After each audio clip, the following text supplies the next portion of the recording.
Hello students, welcome back to with your mind. तो दोस्तों, आज हम एक नया चैप्टर स्टार्ट करने वाले हैं। चैप्टर का नाम है pair of linear equation in two variables. तो बेसिकली लीनियर इक्वेशन आपने पहले पढ़ के आए हो क्लास 8th 9th और अब हम 10th में भी पढ़ेंगे, बट अब हम उसको किस में पढ़ेंगे?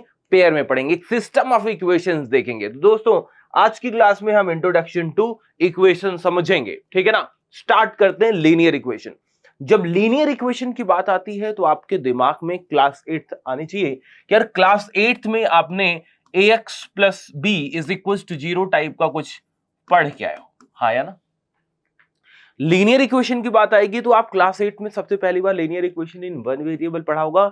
उसका general form ax plus B is equal to 0 where a is not equal to 0 था, ठीक है ना। अब ध्यान क्या रखना है मुझे, यहां पे जो ए बी होता है वो रियल नंबर होते हैं। क्या होते हैं भाई? रियल नंबर, राइट ना। एंड एक्स तुम्हारा क्या है? वेरिएबल्स होता है। एक्स क्या है? वेरिएबल है।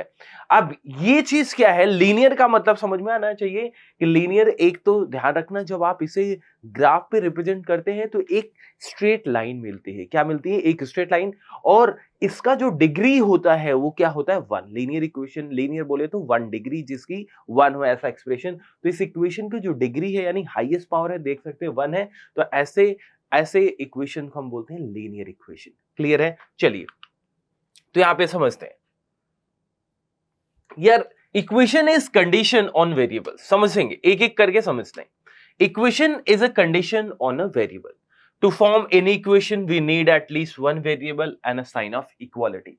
जब आपको कोई इक्वेशन फॉर्म करना होगा तो आपको एक कम से कम एक वेरिएबल की तो जरूरत पड़ती है, साथ में इक्वालिटी का साइन होना है। अभी मैंने यहां पे लिखा ax plus B is equal to 0। आपने यहां पे देखा एक आपके पास वेरिएबल है और इस साइन ऑफ इनइक्वालिटी हो गई, हाँ या ना। चलिए नेक्स्ट देखेंगे। A linear equation is an equation where the highest power of the variable is always 1। कह रहा लीनियर इक्वेशन वो इक्वेशन है जहां पे वेरिएबल की हाईएस्ट पावर क्या होगी? 1 होगी। तो क्लियरली यहां पे देख सकते हो हाईएस्ट पावर क्या दिख रही है? 1 दिख रही है। It is also known as 1 degree equation. तो लीनियर इक्वेशन को हम बेसिकली 1 डिग्री इक्वेशन भी बोलते हैं, ठीक है। डिग्री यानी मतलब इसमें डिग्री क्या है? डिग्री इज हाईएस्ट पावर 1 है, इसलिए हम 1 डिग्री इक्वेशन भी बोलते हैं, ठीक है ना। चलिए, अब यहां से कुछ चीजें आपको समझना है। Difference between linear and non linear equation. Linear और नॉन लीनियर इक्वेशन में डिफरेंस क्या है? If I write something, let's say मैंने लिखा यहां पे x plus 5 is equal to 0, एक लीनियर इक्वेशन लिखा है मैंने, ठीक है ना।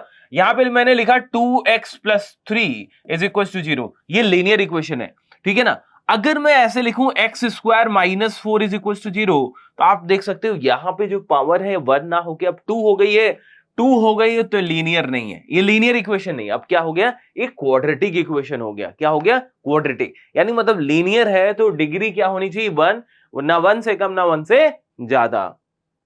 चलिए यहां पे देखते हैं, यहां पे कुछ इक्वेशंस गिवन है, ये आप देख सकते हैं x minus 9 is equal to 12 given है। तो लीनियर इक्वेशन है, यहां पे हाईएस्ट पावर आप देख सकते हैं 1 है। ये क्या है? X square minus 5 is equal to minus 4। Clearly आप देख सकते हैं यहां पे हाईएस्ट पावर कितना दिख रहा है? 2। तो ये तो लीनियर है। दिस हाईएस्ट, यहां पे बोलते हैं the highest power of the variable is 1, ठीक है। Equation with one variable and the highest degree of one variable are called linear equation, ठीक है ना। यहां पे देखिए the highest power of the variable क्या है? मोर देन 1 है, यानी यहां पे 2 है। Equation with one variable highest degree of the variable is greater than 1 are not linear equations. यानी मतलब ऐसी इक्वेशन जहां पे वेरिएबल की पावर 1 से ज्यादा है उसको हम लीनियर इक्वेशन नहीं बोलते हैं। क्लियर है क्या? तो आपको समझ में आ गया क्या लीनियर इक्वेशन में लीनियर इक्वेशन कौन होते हैं और कौन लीनियर इक्वेशन नहीं होते। बस आपको देखना है पावर, हाईएस्ट पावर 1 है तो लीनियर इक्वेशन, ठीक है ना। मतलब बेसिकली मैक्स जो डिग्री होनी चाहिए इक्वेशन की 1 होनी चाहिए, अगर 1 से ज्यादा है तो नॉन लीनियर इक्वेशन। क्लियर है? चलिए आते हैं एक एक करके समझते हैं। तो linear equation in one variable, ठीक है ना। तो आपने जब क्लास 8th में पढ़ा होगा तो आपको ध्यान से देखो, linear equation in one variable तो आपने सबसे पहले एक ax plus B is equal to 0 type का पढ़ा, राइट ना। ऐसा where A is not equal to 0, A 0 नहीं होगा, ए 0 हो जाएगा तो पूरा 0 हो जाएगा तो कांस्टेंट बन जाएगा, राइट ना। तो आपको ये समझना है यहाँ पे समझना क्या है कि भाई मैंने ax प्लस बी लिखा, यानी मतलब अगर मैं इसकी जगह 2x plus 5 is equal to 0 लिख दूं ऐसे, x plus 9 is equal to 0 लिख दूं ऐसे, ठीक है ना, x माइनस 3 लिख दूं, ये 0, ये सब किसके एग्जाम्पल है? Linear equation in one variable, ठीक है ना, linear equation in one variable, ठीक है ना। तो वन वेरिएबल ये एग्जाम्पल हो गया जो 8th में पढ़ के आओ, ठीक है ना। तो देखिए a linear equation in one variable is an equation which has one variable of order 1, ठीक है ना। Standard form of linear equation one variable क्या होता है? ax plus b is equal to 0, क्या होता है? ax plus b is equal to 0, ठीक है ना। क्लियरली आप यहां पे अगर देखेंगे तो आपको दिखेगा ये स्टैंडर्ड फॉर्म है लीनियर इक्वेशन वन वेरिएबल का। x यहां पे वेरिएबल है, a क्या है? Coefficient of x, a is coefficient of x, coefficient of x, x का कोएफिशिएंट है। b क्या है? कांस्टेंट टर्म है। कांस्टेंट टर्म क्या बोलते हैं? फ्री फ्रॉम वेरिएबल, वो टर्म जिसके साथ वेरिएबल ना हो उसी को हम बोलेंगे कांस्टेंट टर्म बोलते हैं, ठीक है ना। तो आप क्लियरली, और ए भी ध्यान देना, ए भी रियल नंबर होंगे, क्या होंगे? रियल नंबर्स, ठीक है ना। ए भी क्या होते हैं? रियल नंबर्स होते हैं, ठीक है ना। Where A and B are real numbers and A is not equal to 0, A 0 नहीं होना चाहिए। ए क्या नहीं होना चाहिए आपका यहाँ पे? Is not equal to 0, A 0 नहीं होना चाहिए। For example 3x plus 1 is equal to 0, 22x minus 1 is equal to 0, ये एग्जाम्पल है linear equation in one variable, और ये आप 8th क्लास में पढ़ के आ चुके हैं। चलिए आगे देखेंगे linear equation in two variable. अब भाई टू वेरिएबल्स में बात करेंगे। देखिए अगर टू वेरिएबल्स की बात करिए तो मैंने क्या जनरल फॉर्म लिखा? ax plus by plus c is equal to 0, ठीक है ना।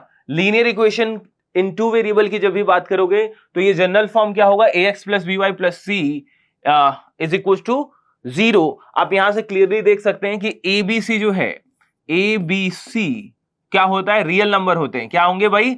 रियल नंबर्स, ठीक है ना, रियल नंबर्स। और यहां पे x और y जो है ये वेरिएबल्स होते हैं, वेरिएबल्स, ठीक है ना।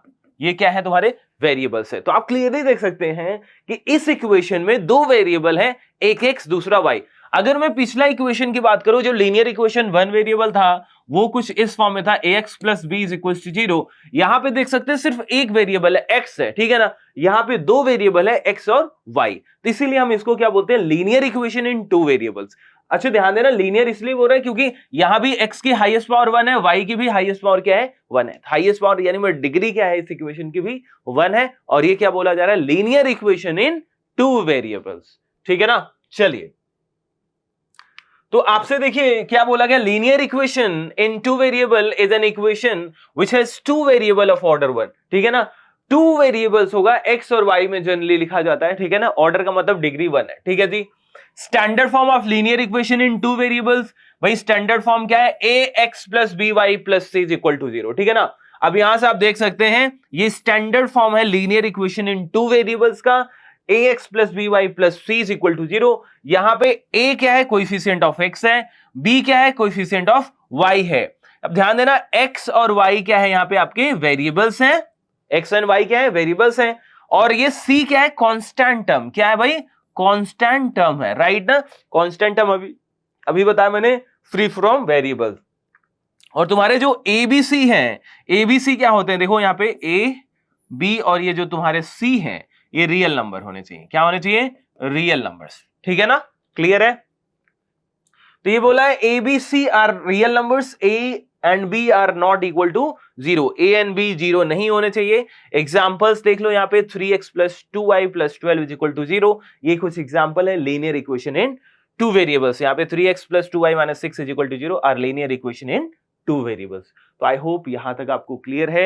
ये आप पहले भी पढ़ के आ चुके हैं कि linear equation in one variable and linear equations in two variables. चलिए अब आते हैं जो आपको इस साल पढ़ना है, यानी क्लास 10th में chapter number 3 pair of linear equations, वो क्या होता है। तो देखिए अब आपकी बात जो स्टार्ट होगी, जर्नी स्टार्ट होगी किसके साथ? Pair of linear equations in two variables. तो pair of linear equation in two variable एक इंपॉर्टेंट चैप्टर है और यहां से ध्यान से देखेंगे। तो अब अगर मैं इसे इंटरप्रेट करूं, अगर यहां से देखो linear equation in two variables, तो आपने क्या देखा भाई? Linear equation in two variables क्या देखा कि भाई ax plus by plus c is equal to 0। ऐसा ही होता है linear equation in two variables, right ना। वेरिएबल यहाँ पे एक्स वाई है, लेकिन यहाँ पे वर्ड अगर ध्यान से देखो पेयर है, पेयर है, मतलब दो के साथ होगा, यानी मतलब इसके जैसा एक और इक्वेशन होगा। वो कैसा होगा भाई? अगर linear equation in two variable होगा तो इसी के जैसा दिखेगा, ax plus b y plus c is equal to 0, ऐसा। आप क्लियरली देख सकते हैं यहां पे दोनों के इक्वेशन जो लिखे हुए हैं एक जैसे दिख रहे हैं। अब क्योंकि ये डिफरेंट होने चाहिए, सपोज करो जैसे सूज है, सूज लेफ्ट राइट वाला सूज होता, राइट ना, उसी तरीके दो इक्वेशन तो है, पेयर में तो है, बट आप एक जैसे दिख रहे हैं, तो हमने इनको चेंज करने के लिए हम नोटेशन यूज कर लेंगे। क्या यूज कर लेंगे? नोटेशन। तो मैंने यहाँ पे क्या बोला? a1 x plus b1 y plus c1, और यहाँ पे बोला a2 x b2 y और ये c2। अब क्लियरली आपको दो इक्वेशन दिख रहे होंगे अलग अलग, डिस्टिंक्ट, राइट ना। वेरिएबल तुम्हारा x और y है, बस उनके कोएफिशिएंट क्या हो रहे हैं? चेंज हो रहे हैं। कोएफिशिएंट क्या हो रहे हैं? चेंज हो रहे हैं। तो x का कोएफिशिएंट यहाँ पे देखिए a1 है फर्स्ट इक्वेशन में, दूसरे में क्या है तुम्हारा? a2 है x का। फर्स्ट इक्वेशन में y का कोएफिशिएंट b1 है और यहाँ पे v2 है। क्लियर है? समझ में आ रहा है कि नहीं? तो ये आपके दो इक्वेशन हो गए, इसी को हम बोलते हैं सिस्टम ऑफ इक्वेशन या pair of linear equation in two variable, और ये जनरल फॉर्म है आपका pair of linear equation in two variables का। समझ पा रहे हो कि नहीं? ये दो वेरिएबल, यहां पे ध्यान क्या रखना है? a1 a2 b1 b2 c1 c2 जो होते हैं रियल नंबर्स होते हैं, x y तुम्हारा क्या है? वेरिएबल्स होता है। क्लियर है? समझ में आ गया? तो यही आपको पढ़ना है इस चैप्टर में, इसी से रिलेटेड सब कुछ करना है, सॉल्यूशन निकालेंगे ग्राफिकली, अलजेब्रिकली, और हर चीज, हर क्वेश्चन में आपको ये दो इक्वेशन मिलेगा ही। चलिए तो देखते हैं। तो मैंने क्या बोला? Two linear equation in the same two variable. Same two variable यानी मतलब एक्स वाई है, दोनों में एक्स वाई होना चाहिए। Same two variables are called a pair of linear equation in two variables. ठीक है ना? कह रहा है दो लीनियर इक्वेशन दोनों में क्या होने चाहिए? सेम वेरिएबल्स होने चाहिए। अगर एक्स वाई है तो दोनों में क्या हो? एक्स वाई होना चाहिए। तो the most general form of pair of linear equation in two variable is, ठीक है ना, क्या है भाई? ये a1x plus b1y plus c1 is equal to 0 and a2x plus b2y plus c2 is equal to 0। ठीक है ना? ये मोस्ट जनरल फॉर्म, जनरली आपको इसी फॉर्म में रिप्रेजेंट करते हुए दिखाई देगा हर जगह पे। ठीक है ना? तो चलिए यहां पे बता दिया where a1 b1 c1 a1 b1 c1 and a2 b2 c2 ये क्या है? ऑल आर रियल नंबर्स, सारे रियल नंबर्स होते हैं। एंड ये इंपॉर्टेंट बात यहां पे बता दिया, a1 square plus b1 square is not equal to 0 and a2 square plus b2 square is also not equal to 0। ये जीरो नहीं होने चाहिए। रीजन इज दैट अगर a1 b1 को अगर आप जीरो बना दोगे तो लीनियर इक्वेशन टू वेरिएबल में नहीं बचेगा। ठीक है ना? चलिए कुछ एग्जांपल्स में यहां पे दिखा दिया होगा कि जो क्वेश्चन आपको फॉर्म होंगे linear equation in two variables के, कुछ इस तरीके से दिखेंगे। तो यहां पे देखो 5x minus 4y plus 8 is equal to 0, यहाँ पे 7x plus 6y minus 9 is equal to 0। आप क्लियरली देख सकते हो ये दोनों इक्वेशन पेयर में है। यहाँ पे देखो x और यहाँ पे y, दोनों इक्वेशन में सेम वेरिएबल यानी एक्स वाई है। ठीक है ना? यहां पे भी देख सकते हैं 9x plus 3y plus 12 is equal to 0, 18x plus 6y plus 24 is equal to 0।